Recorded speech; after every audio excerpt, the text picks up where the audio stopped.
O título desse vídeo seria "Por que é tão difícil mudar a opinião de alguém com argumentos lógicos e dados?". Mas eu achei que falar de time de futebol teria um efeito clickbait maior. Não me entenda mal, o título não é clickbait, porque, como eu vou mostrar, as duas coisas estão bem relacionadas. Vou falar de ambas aqui, mas o efeito de chamar a atenção, eu espero, deve ser maior.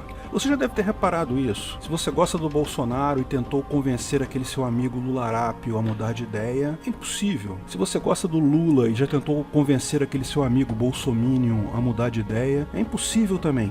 Parece que é o mesmo que tentar fazer a pessoa mudar de time de futebol. Você mostra como seu time é melhor, como tem mais títulos merecidos, tem uma história mais bonita, e ainda assim as pessoas não mudam.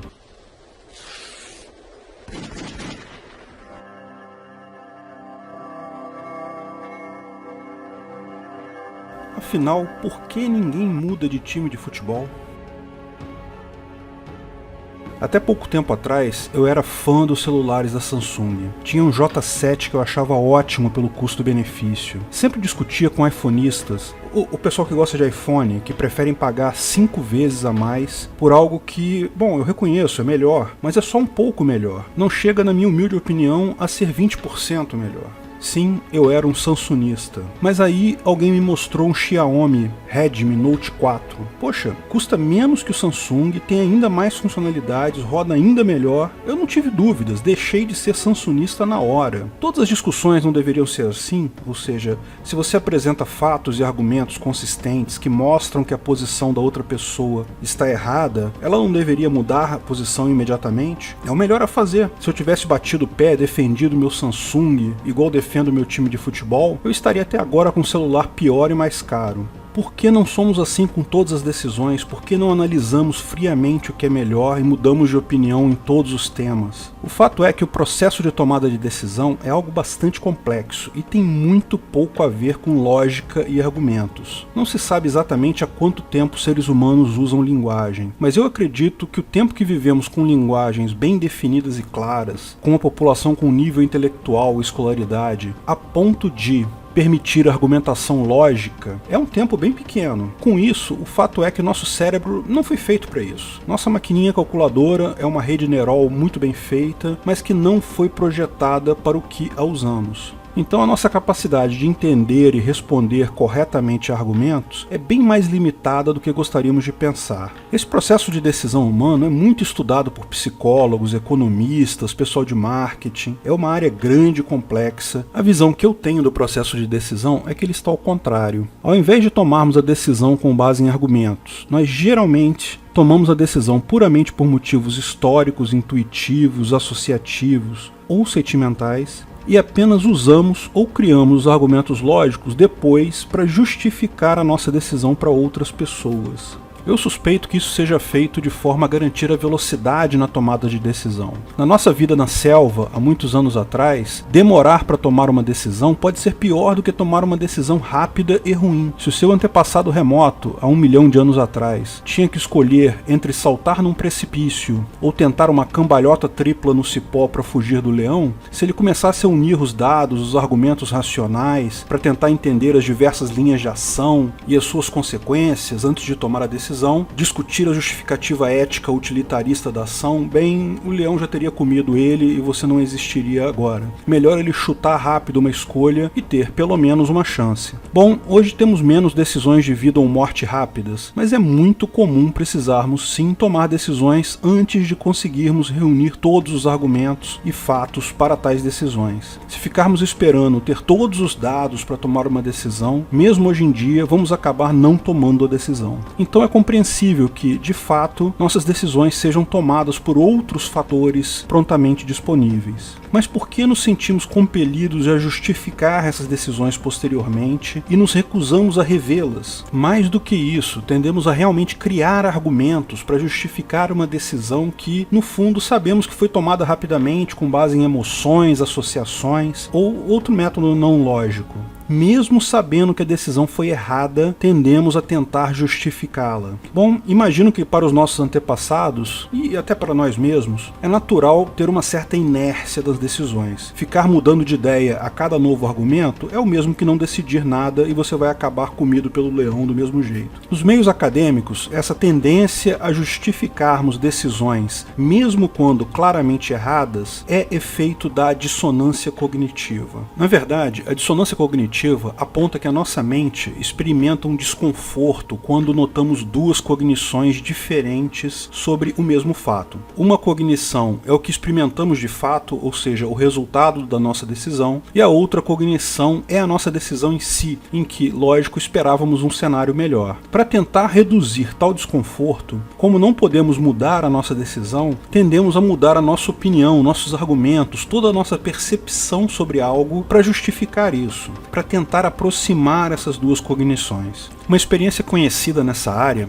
pediu que alunos executassem uma tarefa absolutamente tediosa, tipo organizar talheres em prateleiras e depois virar 90 graus, enfim, algo absurdamente chato. Depois do experimento, os alunos foram divididos em 3 grupos. Para o primeiro e segundo grupos, foi dito a eles que eles precisariam fazer propaganda daquele experimento para outros alunos, dizer que era algo legal e divertido. Para o primeiro grupo, ofereceram $1 se eles estivessem dispostos a, em última análise, mentir, para os outros estudantes. A experiência foi muito chata, mas eles deveriam dizer que foi legal. Para o segundo grupo, ofereceram $20 pela mesma coisa. O terceiro grupo não teve que falar nada para ninguém. A experiência real foi que, depois disso, todos os 3 grupos tinham que preencher um formulário dizendo se realmente haviam achado a experiência boa ou chata. O resultado foi curioso. O grupo que não fez propaganda e o grupo que ganhou $20 para fazer propaganda responderam de forma similar. Foi muito chato. Mas o grupo que ganhou $1 mostrou uma visão muito mais positiva da experiência. Isso porque esse grupo experimentou a dissonância cognitiva. Veja, o grupo que não fez propaganda apenas reportou o fato de que as tarefas eram muito chatas. E eram mesmo. Esse era o grupo de controle. O grupo que recebeu $20 teve paz na consciência que foi mesmo muito chato, me pagaram para mentir, eu topei. Mas outro grupo que aceitou mentir por $1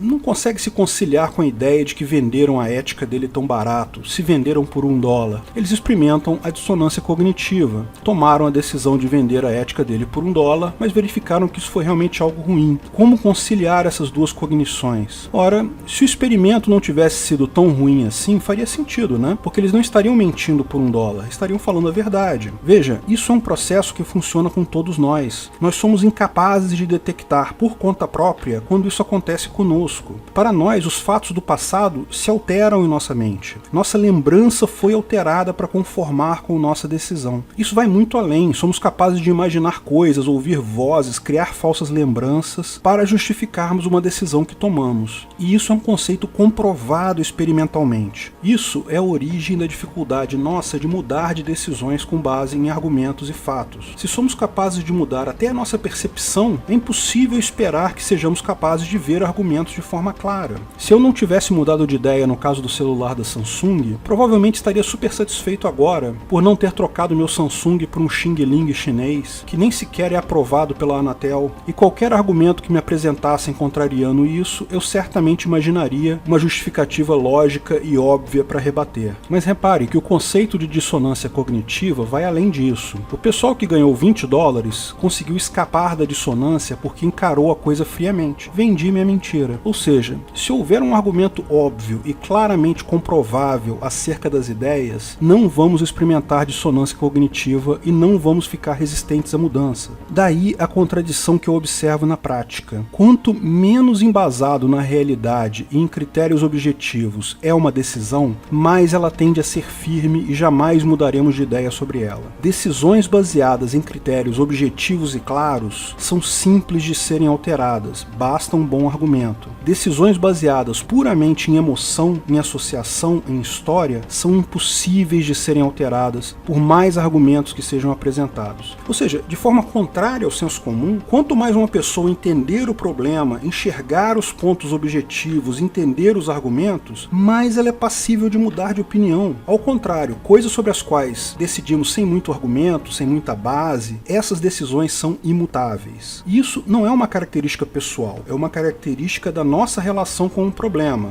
Ou seja, uma mesma pessoa pode tomar decisões embasadas em lógica e dados sobre um assunto, as quais podem ser facilmente alteráveis com novos argumentos. Essa mesma pessoa pode tomar decisões emocionais e sem fundamentos sobre um outro assunto, as quais irá se agarrar com todas as forças. Por isso eu não entendo as pessoas. É tão óbvio que o Vasco da Gama é o melhor time do mundo, com uma história tão linda, de ter sido erguido do nada por seus torcedores pobres, ter enfrentado os times elitistas do Rio de Janeiro. Flamengo, Fluminense, Botafogo são todos nomes de bairro ou genitivos chiques do Rio, e representam a origem elitista do futebol. O Vasco da Gama surgiu do nada, no subúrbio, de um monte de donos de padaria pobres que gostaram da brincadeira de jogar bola, e brigou lindamente contra a elite do futebol, contra tudo e contra todos, pela igualdade racial inclusive, numa época que as regras do jogo permitiam que jogadores brancos revidassem fisicamente faltas feitas por jogadores negros. Sim, havia uma regra do futebol que dizia que se um jogador negro fizesse uma falta em um jogador branco, esse tinha o direito de dar um tapa no jogador. O contrário, lógico, não era verdade. Se o negro recebesse a falta, não podia revidar. O Vasco foi parte da história que mudou isso, com a famosa resposta histórica, títulos lindos conseguidos de forma heróica. Como alguém tem coragem de torcer para times como Flamengo, Corinthians? Um absurdo a dissonância cognitiva das outras pessoas. Mas, mais curioso que isso, por que a política se parece tanto com isso? Por que vemos tanta dissonância cognitiva no discurso político? Por que os lularápios continuam achando o cara inocente mesmo com tantas provas de corrupção? Como os bolsominions continuam acreditando no cara que claramente já demonstrou ser no máximo um capitão fracassado do exército? Minha explicação para isso é que a política é isso mesmo, um monte de construção de frames, de frases de efeitos, mas que no final das contas não significam nada. No frigir dos ovos, é muito difícil fazer alguém mudar de lado porque não há argumentos sólidos, não há considerações objetivas sobre nenhuma corrente política dessas. E não há como corrigir isso usando as mesmas ferramentas que temos hoje. Não há como saber como seria o país se o Aécio tivesse ganho da Dilma em 2014. Os dois são vermes políticos corruptos e incompetentes. Mas será que seria melhor ou pior? Da mesma forma, não dá para saber se Bolsonaro vai ser melhor ou pior que o Haddad ou o Lula. Seja o que for, bom ou ruim, poderia ser pior com o outro ou ser melhor. Não tem como saber. Vai ser sempre baseado em emoção e não em dados concretos. Apenas a transformação da política em um mercado permite superar isso. Ao invés de só um governo, permita-se que sejam criados vários governos e as pessoas escolhem o governo que quiser, ao mesmo tempo, no mesmo lugar. Em um mercado, algumas pessoas podem comprar Bolsonaro, outras pessoas podem comprar Lula, como sua empresa de segurança privada. Ainda vai haver dissonância cognitiva aí, como em toda decisão humana, mas pelo menos vai ser possível comparar objetivamente os resultados, visto que ambos os governos funcionam no mesmo lugar ao mesmo tempo. Imagina-se trarão de resultados diferentes para seus clientes. Isso é o anarcocapitalismo, isso é uma sociedade de leis privadas, isso é a saída para essa lambança futebolística que virou a política. Vamos privatizar as leis e o governo. Se você gostou do vídeo, não esqueça de curtir e compartilhar. Comente abaixo se tiver qualquer dúvida ou se quiser sugerir novos temas. Se inscreva no canal e clique no sininho para ser avisado de novos vídeos. Lançamos vídeos novos todas as sextas-feiras, eventualmente algum vídeo extra durante a semana. Agradeço a todos os nossos apoiadores no Patreon, Apoia-se e Subscribestar, principalmente nossos apoiadores VIPs, areanobre.com.br, Bob Dias, Bruno Brinatti, Cláudio Góes, Délcio de Castro Júnior, Keller, Fabrício Biasotto, Gabriel Carres, Matheus Azevedo, Matheus Carvalho Silva, Matheus Nardi, Onias Vieira Júnior, Rodrigo Andolfato, Thiago Abreu, Washington Matos Polotto. Se quiser contribuir com o canal, ajudar na divulgação do anarcocapitalismo, veja na descrição do vídeo de que formas você pode fazer isso.